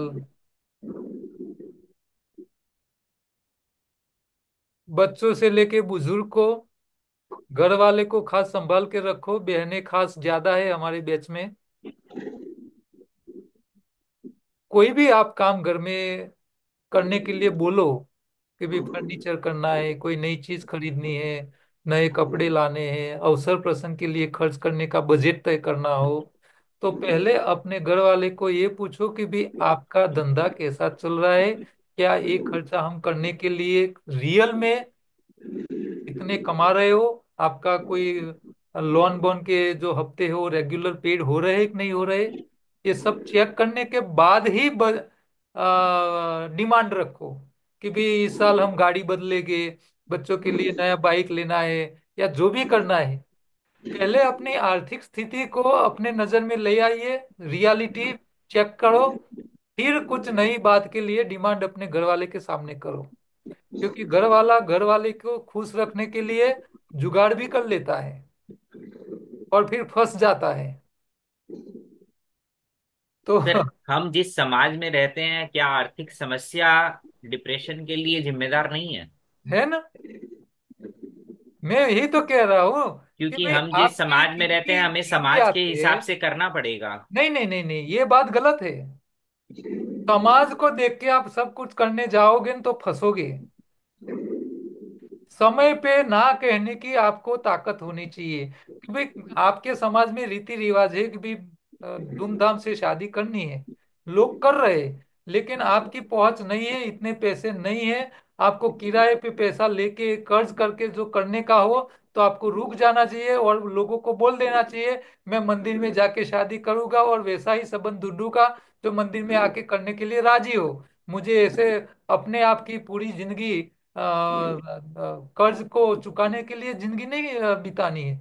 नहीं बोलने सर, की ताकत होनी। शादी तो वन टाइम इवेंट है। छोटी छोटी जो ख्वाहिशें होती है, या नहीं मैं नहीं नहीं आपने नहीं नहीं जैसे बच्चों के बारे में बोला। नहीं, अब बच्चों, मैंने ज्यादातर देखे लोग शादी में जितने पैसे खर्च करते हैं शायद दूसरे में खर्च करते हैं। हमारे में समाज में तो ऐसा है, हमारे पटेल में तो है। दूसरी ज्ञातियों में नहीं क्या ये है है, मुझे। मैं ये नहीं बोल रहा हूँ सर, मैं ये बोलना चाह रहा हूँ कि अभी छोटी छोटी जो जरूरतें होती है अपनी बच्चों की या किसी की भी। आज हम्म। सपोज वो बच्चे स्कूल में पढ़ते हैं, उनके अभी किसी इवेंट में जाना है, कहीं कोई ऑर्गेनाइज हुआ और बच्चे ने वो पकड़ ली कि हाँ मुझे भी जाना है, और आर्थिक रूप से परिवार नहीं अफोर्ड कर पा रहा है, तो वो ना बोलेगा। तो ये क्या डिप्रेशन का कारण नहीं है? ये भी एक डिप्रेशन का ये है, कारण है, ये छोटी छोटी लेकिन जरूरतें आपको जो है। आपको क्या मैनेज करना है कि देखो, प्रायोरिटी पहले तय करनी पड़ेगी। पैसा आपका जो आ रहा है उसमें से प्रायोरिटी कौन किसको आप दोगे? बच्चों की पढ़ाई उसकी डेवलपमेंट के लिए पहले प्रायोरिटी दोगे या सामाजिक रीति रिवाजों के लिए प्रायोरिटी दे रहे हो? पहले वो तय करना पड़ेगा। जो लोग अपने बच्चों की डेवलपमेंट के लिए प्रायोरिटी देते हैं वो रीति रिवाजों के पैसों में काप करके भी बच्चों की प्रायोरिटी में ज्यादा पैसा खर्च करते हैं और वो लोग सुखी रहते हैं क्योंकि बच्चों की अच्छी परवरिश कर सकते हैं। वो मैंने देखा है, मैंने खुद ने भी ऐसे जीवन में किया है। मैंने मेरी आमदनी इतनी नहीं थी फिर भी मेरे बेटे के लिए मैंने कंप्यूटर, जब XT80 चलती थी मॉडल, तब से मैं रखता था। मेरा बेटा हर रोज वीडियो गेम भी खेलता था और उसको ऐसा तैयार किया था कि बिना ट्यूशन से पहला नंबर भी लाता था। लोग बोलते थे वीडियो गेम नहीं देनी चाहिए बच्चों को खेलने के लिए, वो फिर अभ्यास नहीं करते हैं। तो ये सारी बातें मैंने गलत प्रूव की थी कि भाई मैं सब कुछ करवाया था फिर भी मेरा बेटा बिना ट्यूशन से नंबर पहला ले आता था। तो ये सब क्या है कि जहां से बेनिफिट मिलता हो उसके पीछे बच्चों के लिए पैसा खर्च करना चाहिए, नहीं कि समाज को दिखाने के लिए पैसा खर्च करना चाहिए। समाज वाले ऐसा बोलते हैं कि भाई ये तो आते नहीं है, लोगों को बुलाते नहीं, गेट टुगेदर नहीं करते हैं, खर्चा नहीं करते हैं, तो नहीं करता। लेकिन मेरे बेटे की जिंदगी पहले प्रायोरिटी में है, उनकी जिंदगी में ज्यादा मायने रखती है। तो आज मेरा बेटा PhD हो गया है, अमेरिका में ग्रीन कार्ड होल्डर हो चुका है। क्यों हुआ? क्योंकि हमने प्रायोरिटी उसके ऊपर दी थी, नहीं कि हम लोग बुलाए हम पहुंच जाते थे। किसी का भी अवसर आमंत्रण तो समाज में पड़ोस पड़ोस में लेके बिजनेस के क्लाइंट सब आपको इनविटेशन तो देते होगे, लेकिन कहाँ जाना कहाँ नहीं जाना, कहाँ रुकना है, कहाँ खर्च करना है कहाँ नहीं खर्च करना है, ये सब प्रायोरिटी तय करनी पड़ती है, तब जाके उसका बेनिफिट आपको मिलता है। लोगों के लिए बच्चे मायने नहीं होते हैं और समाज मायने रखता है। बुलाया है तो जाना ही पड़ेगा ना। अरे जाना पड़े, बुलाया है तो जाओ, लेकिन बच्चों की जिंदगी को खराब करके मत जाओ। और जाना है तो बच्चों को क्यों ले जाकर, क्योंकि एक बच्चा जब एक इवेंट में जाके आता है ना तो पूरा दिन उसके माइंड में वो सारी बातें घूमती रहती है, वो अच्छी तरह पढ़ाई भी नहीं कर पाता है। उसका बहुत ही पेरेंट्स को पता नहीं चलता है। अरे क्या हुआ, वहां शादी में जाके आ गए, आप शादी में जाके आए लेकिन वो वहां जाके जो जो देख के आया है ना वो सारा उसके मगज में घूमता रहता होता है। फिर उसको वो सही तरह पढ़ाई भी होने नहीं देता है बच्चे को। तो वो सब इफेक्ट होती है, वो मानसिकता बच्चों के मन में सब आ जाता है। तो सर आप अभी तो बच्चों को पढ़ाना भी एक देखा देखी जैसा हो गया है ना। हो गया है, हो गया दिन है। दिन मैंने मेरे जरूरी बेटे प्राइवेट स्कूल में पढ़ा मैंने रहे हैं। मेरे बेटे को गुजराती मीडियम में ही पढ़ाया था, मैंने इंग्लिश मीडियम में नहीं पढ़ाया था। सारे लोग बता कहते थे अरे क्यों गुजराती में पढ़ा रहे हो, इतना होशियार है। मैं सही वो होशियार है इसीलिए मैं नहीं पढ़ा रहा हूँ इंग्लिश मीडियम में। और दूसरी एक बात बताऊं सर, मैंने बहुत जगह देखा है ये, कि बच्चे को बहुत बड़े बड़े जो बहुत पैसे वाले हैं उनके बच्चे पढ़ रहे हैं, उनके साथ भेज रहे हैं। तो फिर उसमें क्या होता है, बच्चे को लघुता ग्रंथि आ जाती है। सही है। क्योंकि वो जो अच्छे घर वाले बच्चे हैं, उनकी सभी चीजें, ब्रेकफास्ट से लेके सब बहुत महंगा महंगा होता है। देखो, और यहाँ हम्म। मैं आपको एक एडवाइस कॉमन देना चाहूंगा। आपके बच्चे के जो फ्रेंड होते हैं, उसके फ्रेंड के पेरेंट्स की मानसिकता क्या है। आपके बच्चे कॉलेज में पढ़ते हो, स्कूल में पढ़ते हो, उनके जो नजदीक के फ्रेंड जो है, जिसके बारे में हर रोज आपका बेटा बात करता हो, उसके हाँ। पेरेंट्स के बारे में जानना आपकी जिम्मेदारी है। उसके पेरेंट्स की मानसिकता क्या है, आपको उनके घर जाके, वो आपके घर नहीं आएगा तो चलेगा, लेकिन आपको उनके घर जाके उनकिन लोगों की रहनी करनी, उसकी मानसिकता आपको देख लेनी चाहिए। और आपको देख लेना चाहिए कि भी उन लोगों की मानसिकता सही है या गलत है, दिखावे वाली है। तो वो बच्चे से आपको, बेटे को बोलने देना चाहिए कि बेटा, इन लोगों की सोच इस प्रकार की है, तो आप थोड़ा अंतर बना के रखो, दोस्ती रखो कायम, लेकिन उसको इतने इसके साथ अटैच मत हो, जुड़ जाओ कि तुम्हारी लाइफ बिगड़ जाए। मैं जब मेरा बेटा स्कूल कॉलेज में पढ़ता था, तो उनके सारे दोस्त कहाँ रहते हैं, उसके पेरेंट्स क्या करते हैं, उन लोगों की मानसिक विचार कैसे है, सारा मैं वहां जाके उनके घर जाके बैठो, 1 घंटा बैठोगे तो आपको सारी बातें का पता चल जाता है। उनकी बातों से ही पता चल जाएगा कि इन लोगों की सोच किस प्रकार की है। 1 घंटे में सारी बातें पता चल, लेकिन आप जाके बैठोगे तो पता चलेगा लोग क्या बोलते हैं, कैसे विचार वाले हैं, कैसे उनके घर में होता है। हाँ। तो व्यक्ति की पहचान उनके साथ में जाके, उनके घर में काम करने वाले दूसरे लोग, अच्छा उसके फैमिली मेंबर के साथ उनका जो बिहेवियर होता है, तो उससे पता चल जाता है कि भी एक कौन से मानसिकता वाले लोग हैं। तो फ्रेंड उनके ऐसे होने चाहिए कि जो आपकी सोच के साथ मैच करते हो, तब जाके उसका अच्छा फ्रेंड का ग्रुप बन सकता है और एक दूसरे को हेल्प कर सकते हैं। तो जी सर। बच्चा कभी अकेला आगे नहीं बढ़ सकता, उनमें उसके फ्रेंड का भी रोल होता है, वो एक दूसरे का सपोर्ट होता है। तो कम से कम तीन चार फ्रेंड ऐसे होने चाहिए बच्चे के, जो आपकी सोच के साथ मैच होने चाहिए। बच्चों की डेवलपमेंट के बारे में उसकी पहली प्रायोरिटी होनी चाहिए। वो पैसे का, अपने अधिकारों का या अपनी डिग्री का या अपनी पोस्टिंग का उसको ज्यादा अभिमान ना हो। ऐसे लोगों के साथ ही, ऐसे उनके बेटों के साथ ही अपने बेटे की फ्रेंडशिप रहनी चाहिए।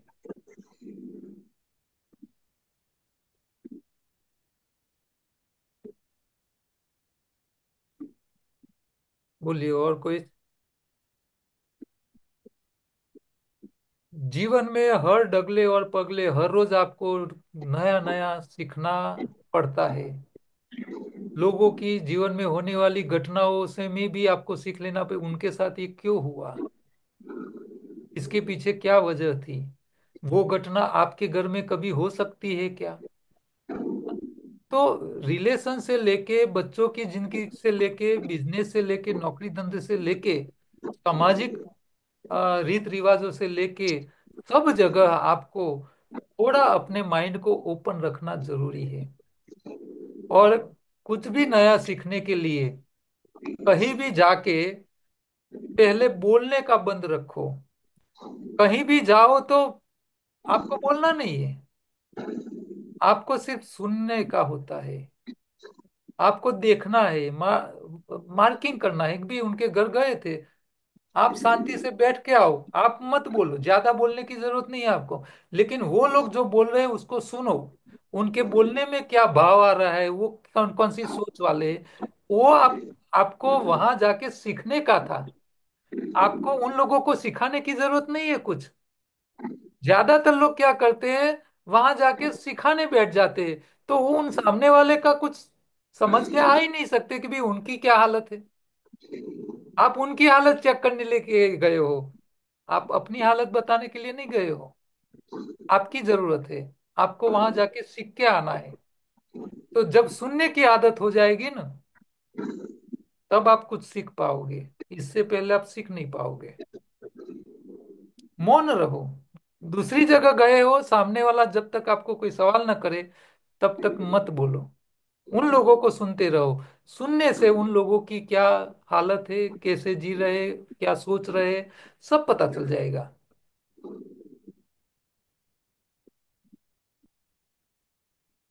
हाँ, क्या कुछ नया सीखना है तो पूछो।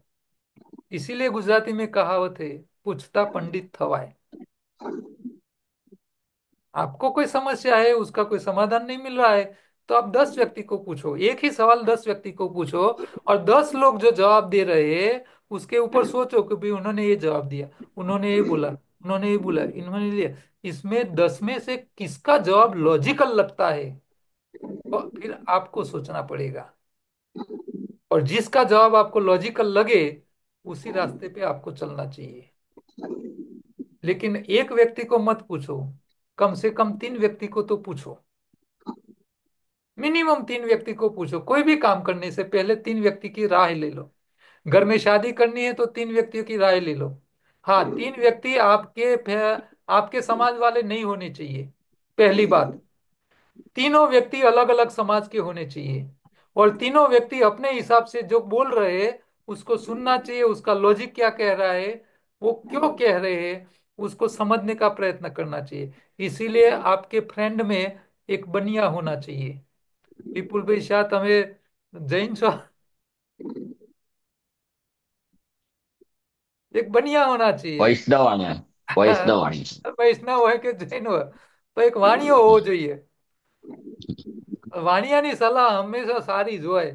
એ તમને પહેલી વાર ખોટી લાગે, સાલો કંજૂસ મારવાડી હે, કંઈ કરવા દેતો નથી, પણ એ તમારા ભવિષ્યને બચાવવા માટે બોલતો હોય કે નહીં તું આ ના કરતો, હા આવો ખોટો ધંધો ના करतो, फंसाए, તમને अलर्ट करे। मेरे कई मित्र है ऐसे बनिए हैं, उनके अपने अवसरों में वो लोग हमको इनवाइट करते हैं।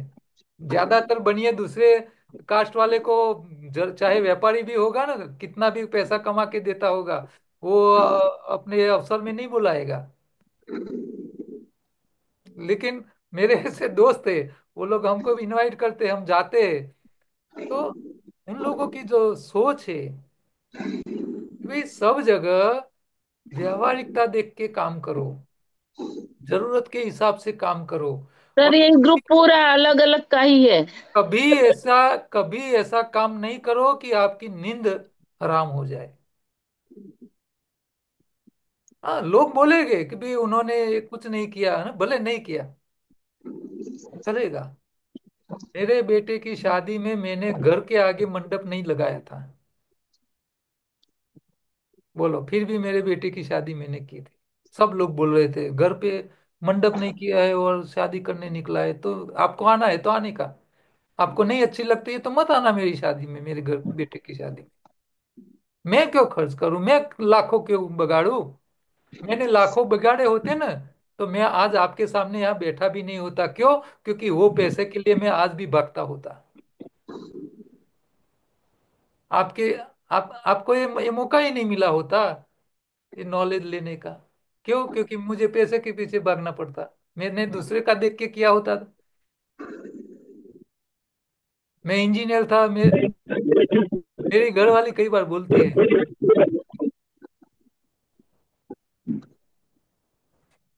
आप इतने बड़े होशियार इंजीनियर होने के बाद इतने बड़े डॉक्टर हो गए, पैसे नहीं कमाए। पैसे कमाते तो हम कितनी बड़ी शादी करते, बड़ी गाड़ी रखते, बड़ा बंगला नहीं बना सकते। मेरा छोटा मकान है, 2 बेड का ही मकान है, छोटी सी मारुति गाड़ी ही मैं घुमाता हूँ। कोई 3 बंगड़ी वाली नहीं है मेरे पास।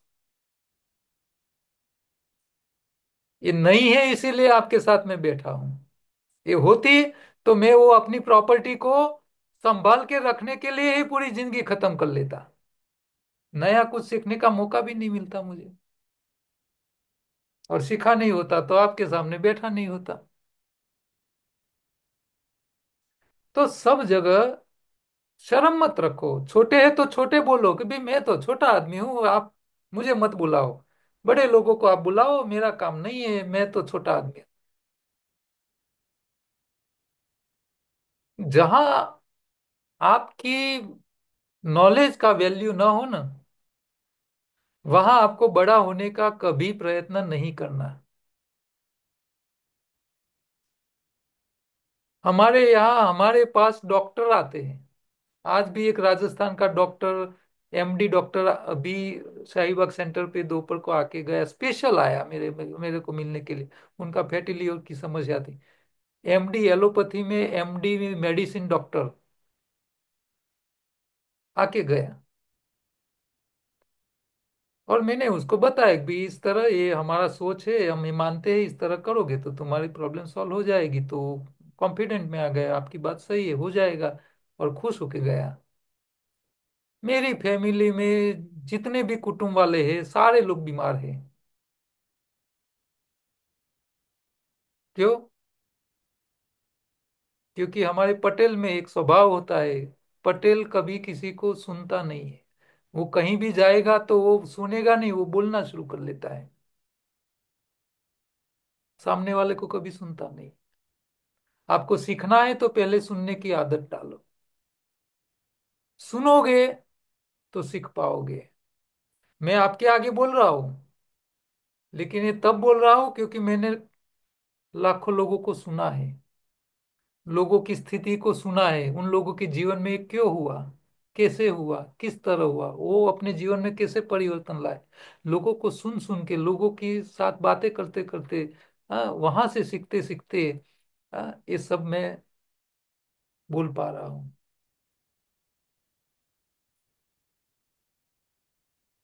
बोलिए बहन जी, धर्मिष्ठा बहन। સર મારે છે ને એક મારો એક્સપિરિયન્સ લેવો आवाज कम आ रहा है आपका। છે મારે છે ને સર મારો એક્સપિરિયન્સ કેવું છે તમને बोलो। आपका ये કોરોના मानसिक बीमारी, मानसिक डिप्रेशन के साथ जुड़ी हुई बात है तो बोलो। हाँ उनके साथ ही जुड़ी हुई है ओके। वो फर्स्ट लेयर आई ना तब वो एमने एडमिट थी तो दूसरे दिन मुझे क्या हुआ आपकी यहाँ आवाज से क्लियर नहीं आ रही बहन जी। आपने हैंड फ्री लगा रखा है क्या? नहीं ठीक है सर स्पीकर है तो उसको ऑफ करो, फिर बोलो। बोलती हूँ सर बोलो। हाँ अब आया आवाज सर हाँ अब आए।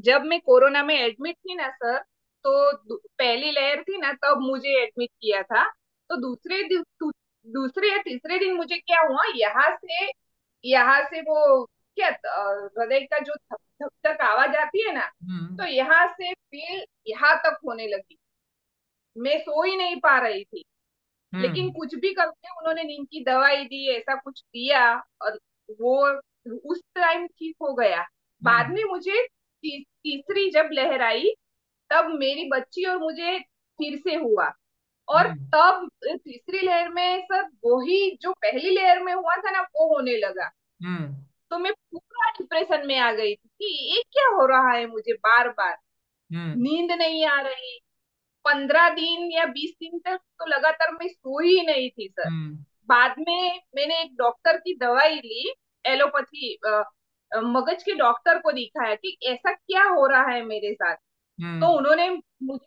अ, 1 महीने तक नींद की दवाई दी हम्म। फिर भी एक वो दवाई लूं तब नींद आ जाती थी बाकी कुछ भी नहीं हम्म। अच्छा ना लगे आप जो बोल रहे हैं ना डिप्रेशन वैसा ही सब कुछ सर कुछ भी हम्म। अच्छा ना लगे पूरे चेहरे की रौनक ही चली गई हम्म। कुछ भी अच्छा ना लगे और ऐसा लगे कि जैसे अब कुछ होने वाला है और मैं नहीं बचूंगी हम्म।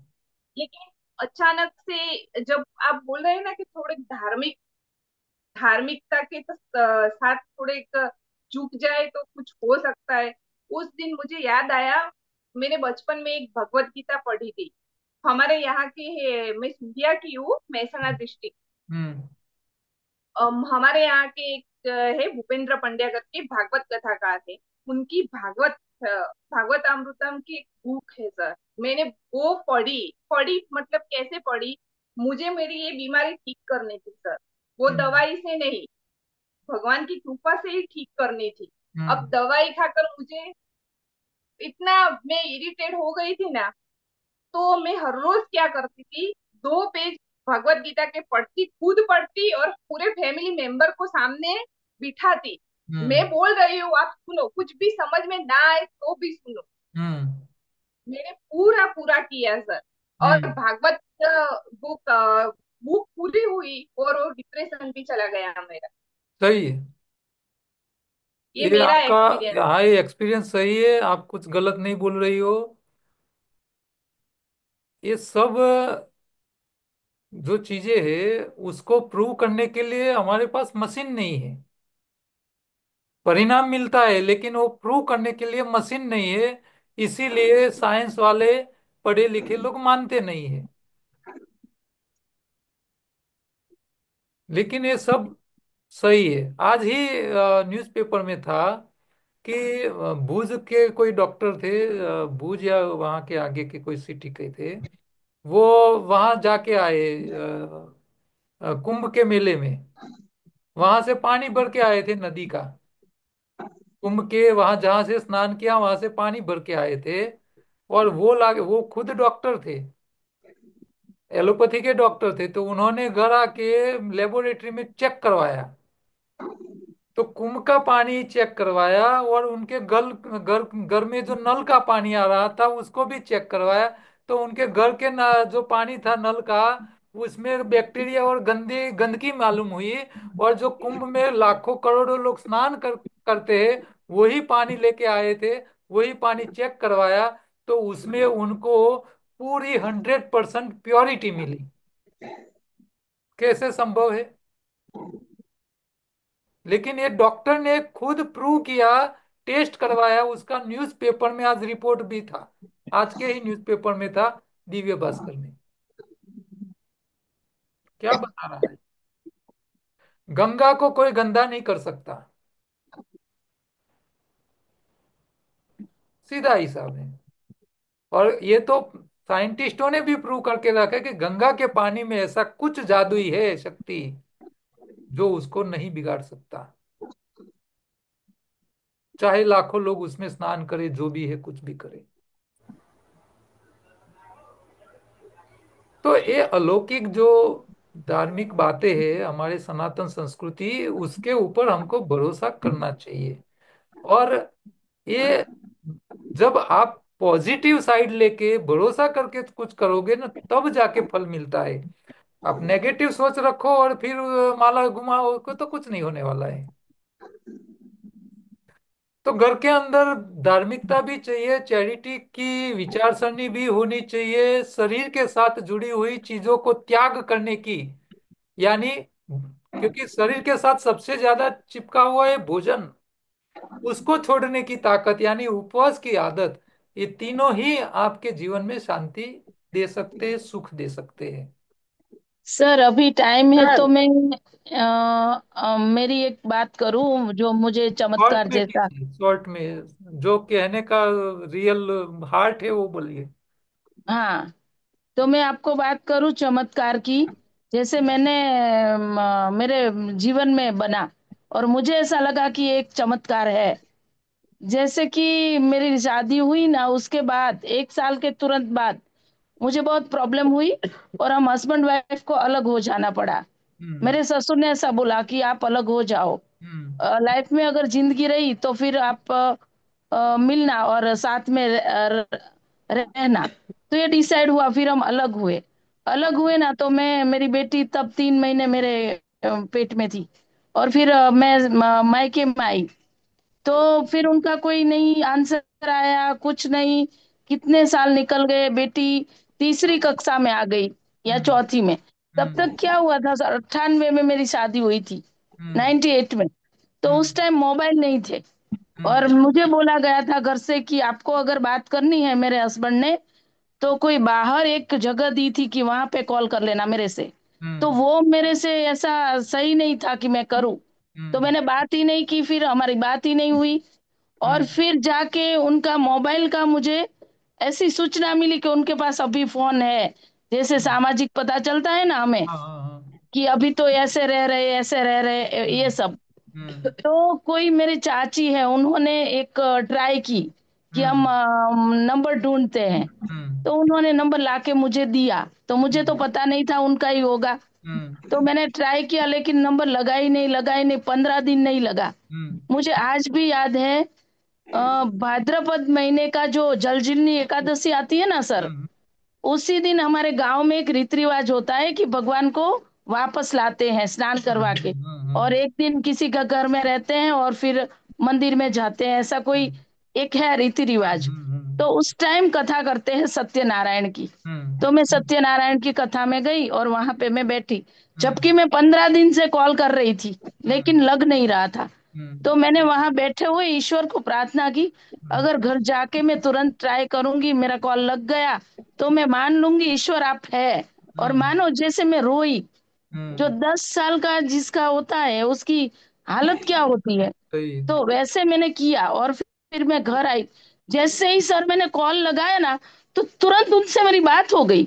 हम्म। तो फिर उन्होंने मुझे बोला कि हम्म। तुम्हारी बात कैसे हुई, तुम्हें पता है? मैं हम्म। बोली नहीं, मुझे तो क्या पता। तो उन्होंने बोला जो मोबाइल है ना, वो हम्म। जो तुम कॉल लगा रही थी वो तो बंद ही रहता था। हम्म। तो उस का जो नेटवर्क है वो था जियो का। हम्म। तो जियो के टावर पे उसी दिन बिजली गिरी, अच्छा। जब मैंने ईश्वर से प्रार्थना की होगी सर। हम्म। और वो बिजली गिरी, मोबाइल बंद हुआ, और दूसरा जो मोबाइल बंद रहता था वो उनको चालू करना पड़ा। और हम्म। सडनली उसी टाइम मेरा कॉल गया उनको, और अच्छा। 15 दिन वाले सब मैसेज गए, और हम्म। हमारी बात हुई। और मैं सर पूरा पूरा मान गई कि ईश्वर है। और उसके बाद मैं घर गई, अपने घर गई, मेरा बेटा हुआ। मेरी बेटी से 10 साल छोटा है मेरे बेटा। और सही है। मेरी लाइफ अभी इतनी अच्छी, जबकि वो नहीं है अभी, मेरे हस्बैंड नहीं है।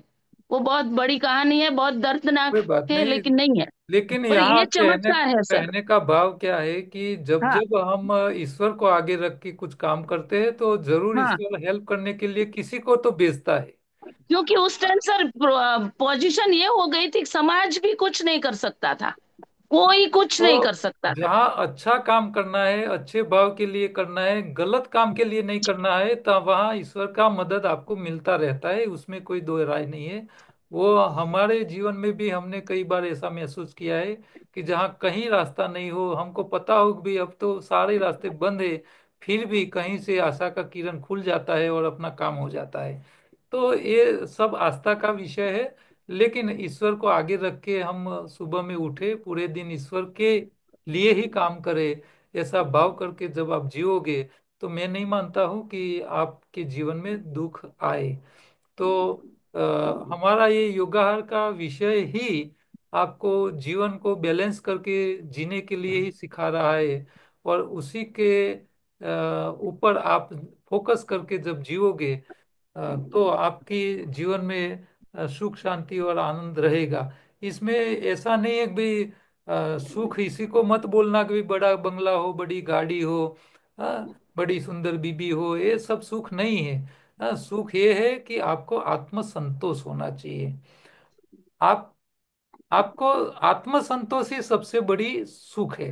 इससे ज्यादा कुछ नहीं है। लोगों के दिखावे के लिए कुछ मत करो, खुद के संतोष के लिए करो।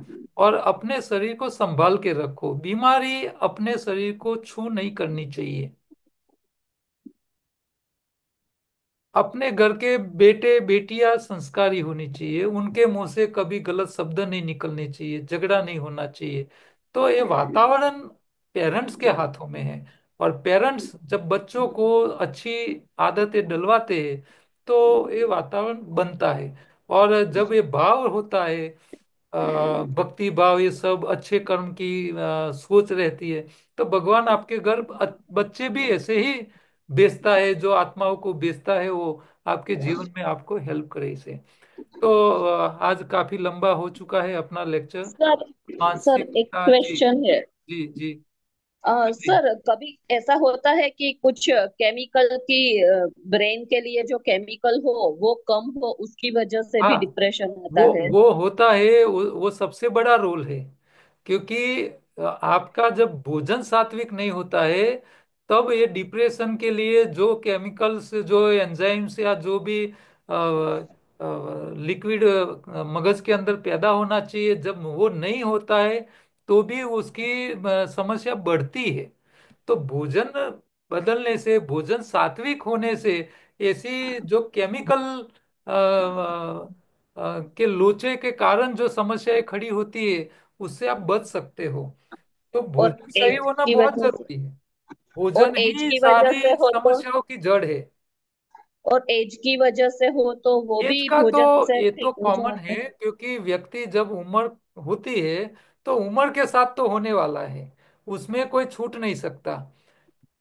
लेकिन जब वातावरण, एटमॉस्फेयर, घर की सोच, सारे मेंबर्स की एक दूसरे का सपोर्ट, ये सब जब पॉजिटिव होता है ना, तो वहाँ उम्र की जो इफेक्ट होती है वो भी कम हो जाती है। ओके। ठीक है।